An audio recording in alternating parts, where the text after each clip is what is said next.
और महाराज जी ने कहा फोन करके वो तो हरिवंश पुराण सुना दो।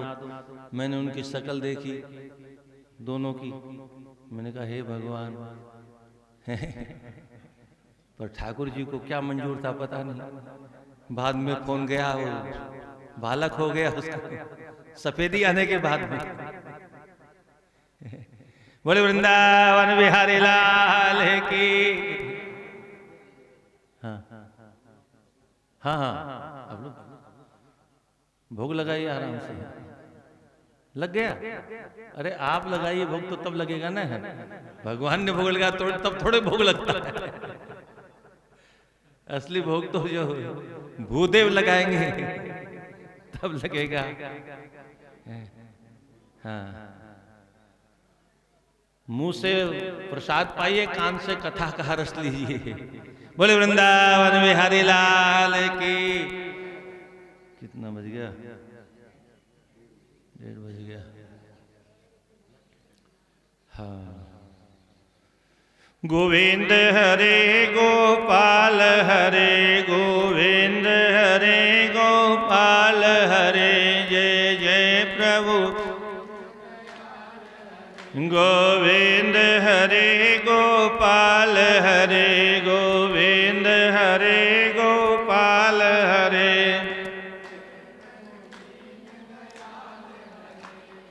सज्जनों, फल उसने गाय को खिला दिया और बहन से बेटे का सौदा हो गया। पीछे के दरवाजे से बेटा घर में और पीछे के दरवाजे से माया उसके घर में। गड्डी चली गई, बेटा मिल गया। परंतु हुआ क्या? 3 महीने बाद में गाय के भी बेटा हुआ, बछड़ा नहीं हुआ। गांव वाले बोले रे देखो दुनिया वालों, ऊपर वाला जब कृपा करता है तो छप्पर फाड़ के देता है। पहले तो इसकी घरवाली का ही बेटा नहीं होता था, अब घरवाले को हुआ तो हुआ, अब तो गाय भी बेटा देने लगी। ऊपर वाला जब कृपा करता है, पर ध्यान से सुनिए सज्जनों, तो कृपा करके देता है तो देते हुए भी कोई देखता नहीं, पर जब लेता है तो थप्पड़ मार के लेते हुए भी कोई देखता नहीं। क्या? जब लेता है तो थप्पड़ देता है तो छप्पर फाड़ के देता है, और लेता है तो थप्पड़ मार के लेता है। न छप्पर फाड़ के देते हुए कोई देखता है, न थप्पड़ मार के लेते हुए कोई देखता है। देता भी है, पर अगर उसका हम उपयोग नहीं करेंगे, दुरुपयोग करेंगे, सत्कर्म में नहीं लगाएंगे, संत महात्मा गौजनों की गायों की सेवा में नहीं लगाएंगे, धर्म की सेवा में नहीं लगाएंगे, तो जिस प्रकार से उसने छप्पर फाड़ के दिया है, उसी रास्ते से थप्पड़ मार करके राधे राधे। क्योंकि उसने दिया है उसका उपयोग करने के लिए, और हम उसका करते हैं दुरुपयोग। ये मनुष्य का शरीर भी उसने जिसके लिए दिया है, उस कार्य में उसका विनियोग नहीं करते हैं, उसका दुरुपयोग करते हैं। और उसके बाद होता क्या है? कभी घोड़ा बनना पड़ता है, कभी गधा बनना पड़ता है, कभी कुकर बनना पड़ता है, कभी कभी सूकर बनना पड़ता है। और नालियों में राधे राधे, रोम रोम में गंदी नालियों में क्या दिव्य आनंद आता है, वो तो सूर्या से पूछिए आप। जिसको जो मिल गया उसी में मस्त है, हाँ, उसी में सुख की अनुभूति करता है। सूर से भी अगर कोई कहे कि वैकुंठ चलो, तो वैकुंठ जाने को तैयार नहीं, उसको अपने ही उसमें आनंद नाली में कर। शराबी से को शराब छोड़ दो, बोले वाह। एक देहरादून से कोई संतवाणी यूट्यूब पर, कोई संतवाणी चैनल पर कथा चली बीच में, तो एक माँ का फोन आता, बेटे ने अपनी पत्नी को छोड़ दिया, शराब नहीं छोड़ी, राधे राधे। पत्नी बोली लिख के दो, मैं शराब नहीं पीऊंगी, पर उसने लिख के नहीं दिया, और वो 2 बच्चों को लेके चले गई और 15 वर्ष से अपने मायके में रह रही है। पर शराब नहीं छोड़ी जा सकती, घर वाली छोड़ी जा सकती है। व्यसन लगता है तो इतना भयंकर होता है सज्जनों, जिसको लगता है वही जानता है। इसलिए संसार का कोई व्यसन जीवन में लगे नहीं, ये भगवान से प्रार्थना करो, अन्यथा न जाने कब किस चक्कर में पड़ गए। अनर्थ हो जाएगा। मानव जैसा जीवन बड़े भाग्यमान उस्तन पावा, सुर दुर्लभ सदग्रंथ निगावा, नरतन उपाय विषमन देहि, पलट सुधाते सठ विष लेहि। जो न तरे भव सागर, नर समाज अस पाए, सोकृत निंदक मंद मति, आत्महन गति जाए। इस मनुष्य के शरीर को पाकर के जो भव सागर से पार नहीं होता है, संतों के द्वारा बताए हुए मार्ग पर चल करके, तो वह आत्महत्यारा है। अपनी आत्मा की हत्या करने का जो पाप लगता है, वो सब पाप हम सबको लगने वाला है। इसलिए अब भी मौका है। राधे राधे। अब भी मौका है। हमारे स्वामी जी महाराज क्या कहा करते हैं, गई सो गई अब राख रही। जो गई सो बोले वो तो भूल जाओ, बीती ताही विसार दे, आगे की सुध ले। जो 20, 30, 40, 50, 60 वर्ष चले गए, उसको तो हम लौटा के वापस ला नहीं सकते, पर आगे का जीवन तो सुधार सकते हैं। आप कहोगे महाराज अब तो बुढ़ापे में लोटा पानी पीना भी मुश्किल है, अब कैसे भजन करें? संभव है सज्जनों, चाहे तो हो सकता। कथा को थोड़े आगे ले जाना, इसलिए जरा व्याख्या नहीं करेंगे। गोकर्ण पंडितो ज्ञानी धुंधकारी महाखल, गोकर्ण महान ज्ञानी हुआ, धुंधकारी महान दुष्ट हो गया, बड़ा हुआ। व्यसन एक नहीं, जब एक व्यसन आता है ना तो वो अपने साथियों को बुला लाता है। एक सद्गुण आएगा तो अपने साथियों को बुला लाएगा, एक दुर्गुण आएगा तो अपने साथियों को बुला लाएगा। बोलो ये बहुत अच्छे सज्जन है, यहां पर तुम्हारा सम्मान होगा, आओ। तो सब दुर्गुण वहां आ जाते हैं। जहां एक दुर्गुण आता है, एक दुर्गुण लगा कि सारे दुर्गुण आ गए, अंततो गत्वा वेश्यागमन तक करने लगा, पिता को मार मार के धन हड़पने लगा, पिता रोने लगे, हाय मैं क्या करूं, कहां जाऊं, इससे तो अच्छा मेरी घरवाली बांझ रह जाती थी।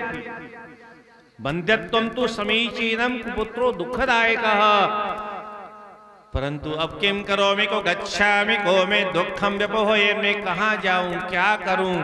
और तब गोकर्ण ने जो गीता सुनाई, बहुत अद्भुत श्लोक है सज्जनों, व्याख्या करने का समय नहीं है। देहे स्थिमाश रुधे विमतिम तत्यजत्वं, जाया श्रुता दुष्सदा ममता में मुंज, पश्या निशम जगदिदं क्षणभंगनिष्ठं, वैराग्यराग रसिको भव भक्तनिष्ठः, धर्मं भजस्व सततं त्यज लोकधर्मान्, शैवस्य साधु पुरुषान् जहि कामतृष्णाम्, अन्यश्च दोष गुणचिन्तनमाशु मुक्त्वा, सेवा कथा रसभो नितरां पिबत्वम्। बहुत अद्भुत श्लोक है सज्जनों। ये एक श्लोक अगर हमारे जीवन में, हमारे दिल दिमाग में बैठ जाए, ईमानदारी से समझ में आ जाए, तो सारी भागवत समझ में आ गया। क्या कहा गोकर्ण जी ने, ध्यान से सुने, हमारे लिए कहा है। आप ये मत समझो कि ये तो आत्मदेव से कह रहे थे, हम सभी जीवों के लिए भागवत जी उपदेश देते हैं। बहुत ध्यान से सुनिए, भागवत जी की प्रत्येक कथा हमको उपदेश देती है, हमको कोई निर्देश देती है, हमारे लिए कोई संदेश छोड़ के जाती है। और वह संदेश, वह उपदेश, वह आदेश अगर हम इस जीवन में नहीं समझ पाए, तो सज्जनों ध्यान दे के सुनिए, 83,99,999 योनियां हमारा इंतजार कर रही हैं।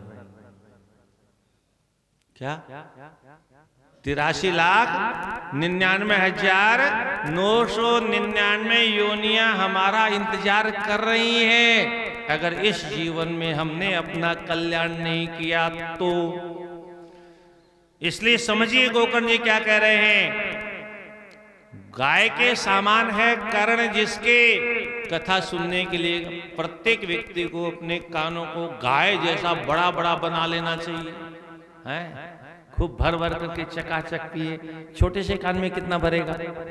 गाय के कान में काफी जगह होती है। राधे राधे। गोकर्ण जी कहते हैं पिताजी सबसे पहला काम तो आप ये करिए कि ये शरीर मैं हूं। हम लोग क्या कहते हैं? मैं। किसको मैं मानते हैं हम? इस शरीर को मैं मानते हैं, जबकि शरीर किसका है? ये हार्ड मांस का पुतला है। क्या है शरीर? हार्ड मांस का पुतला है। जब ये हार्ड मांस मलमूत्र का भंडार है तो इससे जो पैदा हुआ वह भी हार्ड मांस का पुतला हुआ। इसके पीछे जो पत्नी आई वह भी हार्ड मांस की पुतली होकर के आई। यहाँ तो सब हार्ड मांस का खेल है, तो यहाँ मेरा क्या है? ध्यान से सुनिए, इस शरीर में मैं क्या हूं? क्या मैं हाथ हूं? क्या मैं पैर हूं? क्या मैं पेट हूं? क्या मैं आंख हूं? किसको मैं कहते हैं हम लोग? मैं बाल हूं? मैं चमड़ी हूं? कि मैं मांस हूं? कि मैं मज्जा हूं? कि मैं मल हूं? कि मैं मूत्र हूं? क्या हूं मैं? किसको मैं कहते हैं हम लोग?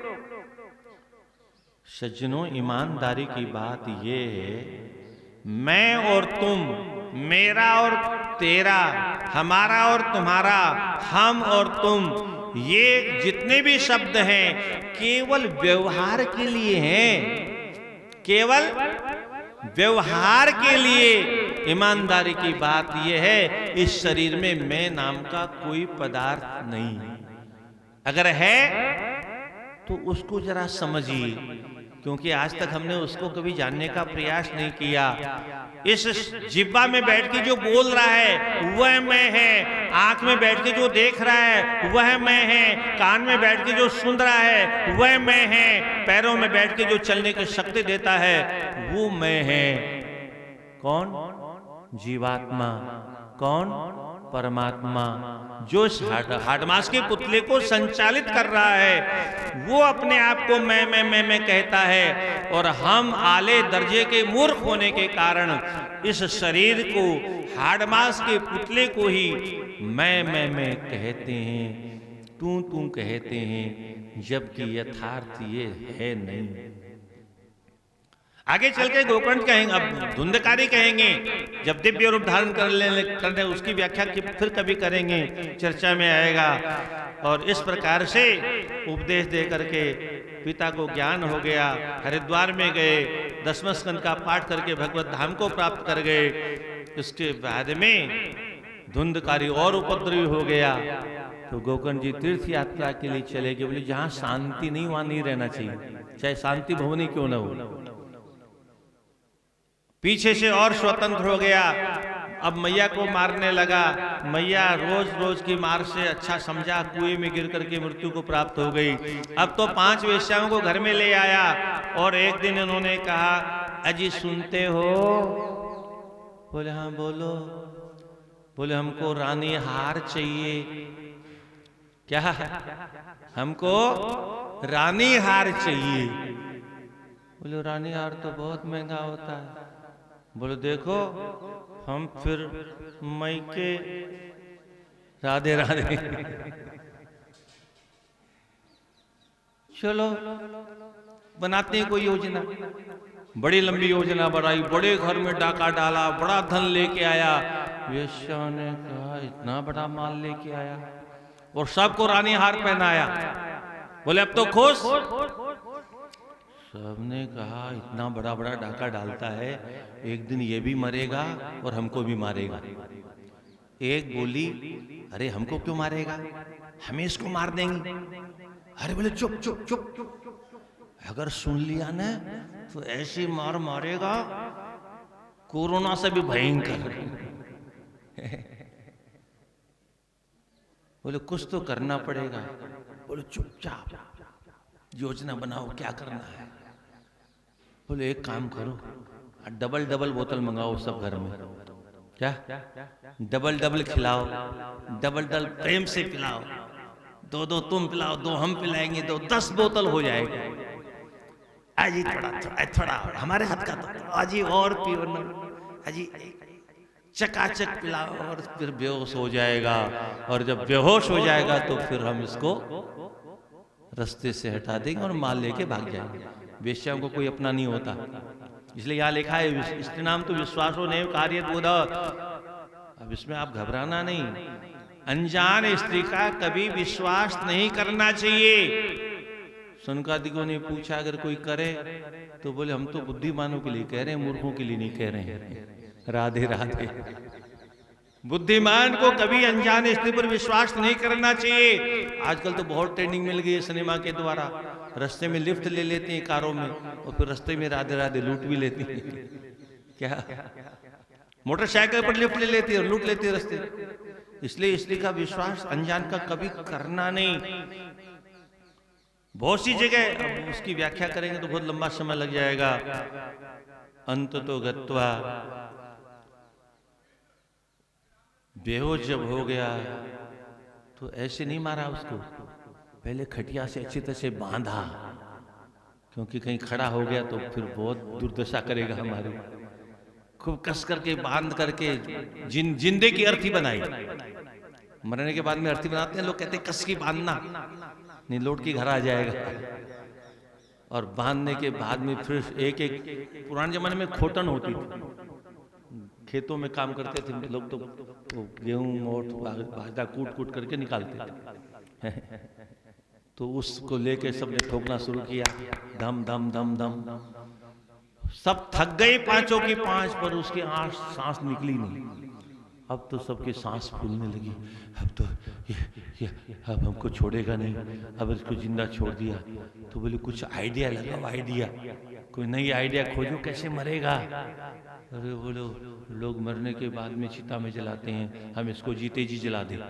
बोले हाँ ये आइडिया ठीक है। और जीते जी उसके आंख में, कान में, मुंह में, रोम रोम में जलती हुई लकड़ियां ठूस ठूस के उसकी जीते जी चिता जला दी। मरने के बाद प्रेत हो गया। किसी ने तीर्थ यात्रा में कहा गोकर्ण से तुम्हारा भाई प्रेत हो गया। उन्होंने गया में जाके पिंडदान किया, अपने घर में आके विश्राम किया। रात में कभी इंद्र, कभी वरुण, कभी भेड़ा, कभी भैंसा दिखाई दिया। उसने पूछा कस तुम उग्रतः रात्रो, कौन हो तुम? बोले हम भ्राता त्वदीयोस्मि धुंधकारे तेना मतः। अरे भैया मैं तुम्हारा भाई धुंधकारी। अरे तू मेरा भाई धुंधकारी, तुम्हारी दशा कैसे हो गई? अरे बोले मेरे जैसे की दशा तो यही होनी थी। कल मैंने संकेत किया था, जो पुत्र अपने माता पिता को सताएगा, जो पुत्र अपने गुरुजनों को सताएगा, जो संत महात्माओं को सताएगा, जो गो ब्राह्मणों को सताएगा, जो गांव गली मोहल्ले वालों को सताएगा, जो शराब पिएगा, जुआ खेलेगा, जो वेश्यागमन अर्थात पराई नारी के साथ समागम करेगा, वो भूत नहीं बनेगा तो क्या देवता बनेगा? इसलिए इतने गलत काम कभी नहीं करना। ये कथा हमको शिक्षा देती, कथा सुनने के लिए नहीं है, कथा जीवन में उतारने के लिए है। धुंधकारी प्रेत बन गया, हम ऐसे गलत काम करेंगे तो हमको भी मरने के बाद तो दूर छोड़िए सज्जनों, में तो कभी कभी कहता हूं इतने गलत काम करने वाला जीता जी प्रेत है। उसको इंसान मत समझना जो इतने गलत काम करता है, सोचना जीते जी प्रेत बन गया है, इसलिए प्रेम से इतने गलत काम कर रहा है। कोई डर ही नहीं है सर, प्रेत को क्या क्या डर है? मैं तुम्हारा भाई हूं गोकर्ण के तोदर्थन तो गया पिंडम मया दत्तम विधानतः तत्कथो ने मुक्तोसी मया आश्चर्यमिदं महत्। मैंने तुम्हारे लिए गया में पिंड दान किया तो मुक्त क्यों नहीं हुए? बोले भैया तुमने किसी मूर्ख पंडित से श्राद्ध करवाया होगा। हाँ, हमारे यहाँ शास्त्रों में कदम कदम पर इस बात की चर्चा है, कभी किसी मूर्ख को सम्मान नहीं देना चाहिए, चाहे वो ब्राह्मण के कुल में क्यों न पैदा हुआ हो। वो व्यास गद्दी पर बैठने का अधिकार नहीं है। जो एक भागवत का श्लोक नहीं बोल सकता उसको भागवत की कथा कहने का अधिकार नहीं है। देव भागवत में तो स्पष्ट लिखा है, मूर्ख को सम्मान देने वाला नरकगामी होता है, मूर्ख को दान देने वाला भी नरकगामी होता है। हाँ, फिर आप कहोगे जो गरीब दीन दुखी हैं उनको भोजन नहीं देना चाहिए, बिल्कुल देना चाहिए। पर देवी भागवत में व्यास जी लिखते हैं केवल पेट भरे उतना देना चाहिए।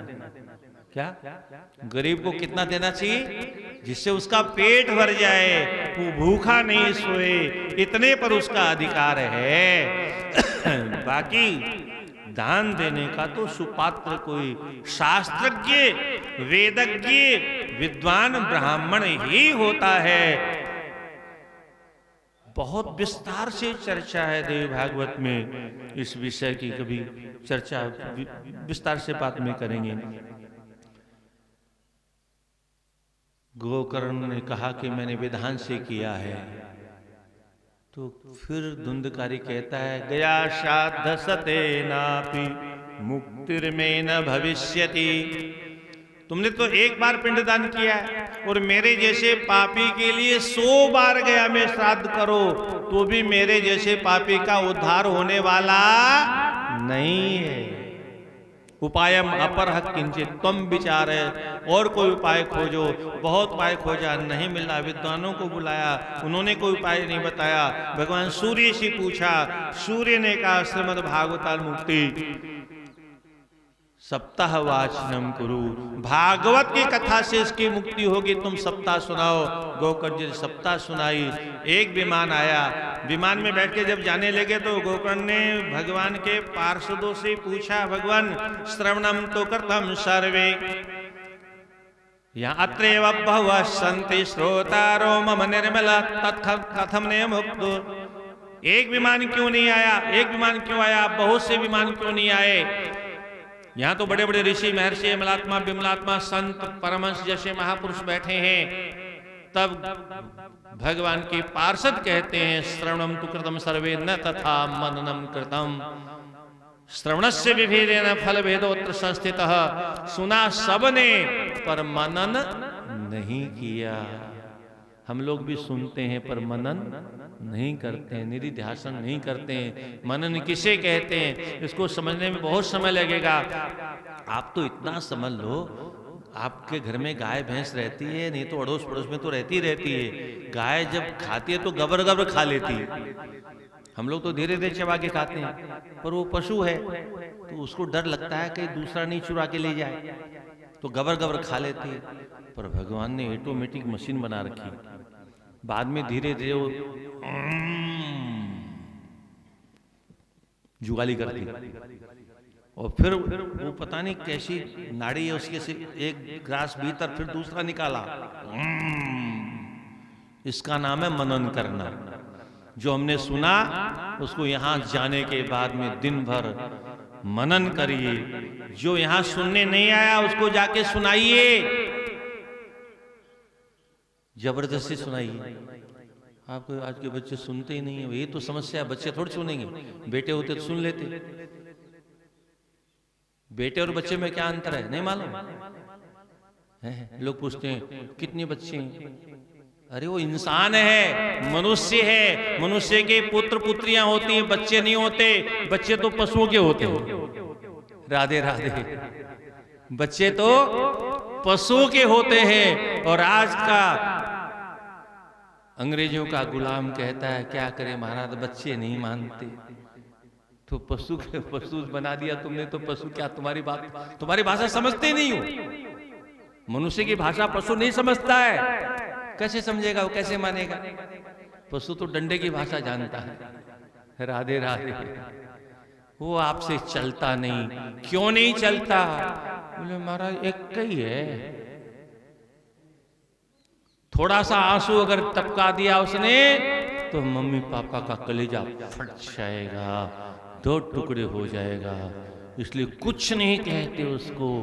जो आज्ञा देता है हाँ बाबू, हाँ बाबू, हाँ बाबू, हाँ बाबू, हाँ बाबू, हाँ बाबू। बेटा थोड़ी बना के रखा है उसको, बाप बना के रखा। फिर कहते हैं महाराज छोरो बहुत जिद्दी है, करना ही करने माना। तुम्हारा बाप तुम कहते हो, तुम्हारी गलती है। अपने बाप को तुम कहते हो कुछ, उसका आदेश मानो, इसी में तो बुलाई। राधे राधे।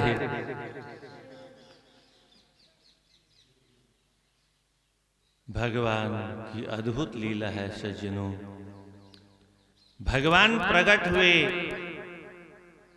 गोकर्ण जी से दोबारा कथा करने को कहा। दोबारा कथा की सारे जीवों को लेकर के भगवान के धाम पहुंच गए, और इधर सारे जीवों को तो भगवान के धाम भेज दिया, पर गोकर्ण ने जो कथा सुनाई थी उसके साथ भगवान ने क्या किया, बहुत प्यारा श्लोक है। गोकर्णम तो समालिंगीय स्वसदृशम अकरोद भू। भगवान ने कहा श्रोताओं को तो मैंने अपना धाम दे दिया, पर वक्ता को क्या दूं, कुछ विशेष देना चाहिए ना। तो वक्ता के लिए अर्थात गोकर्ण के लिए विशेष आइटम लेके आए ठाकुर जी। क्या लेके आए? अपनी लंबी भुजाओं को परमात्मा ने आगे बढ़ाया, और लंबी भुजाओं को आगे बढ़ा करके अपने भक्त वर गोकर्ण को आलिंगन प्रदान किया। और आलिंगन देते देते भगवान ने आलिंगन को कसते कसते कसते इतना कसा कि स्वसदृशम अक्रोध अपने जैसा बना लिया, यानी गोकर्ण भगवान में समा गए। ये है भागवत की महिमा, ये है प्रेम पूर्वक कथा कथन करने की महिमा। कथा सुनने वाले सब भगवान के वैकुंठ को पहुंच जाते हैं, और कथा कहने वाला भगवान के सदृश बन जाता है। पर कथा कहेगा तब श्रोता वैकुंठ को जाएंगे, और कथा कहेगा वक्ता तब भगवान की स्वरूप में मिलने का सौभाग्य प्राप्त होगा। बकवास करने से कुछ मिलने वाला नहीं है, नोटंकी करने से कुछ नहीं मिलने वाला। देखने में इस दुनिया का दौलत भले ही मिल जाए, पर ऊपर बहुत दुर्दशा होने वाली है। सज्जनों,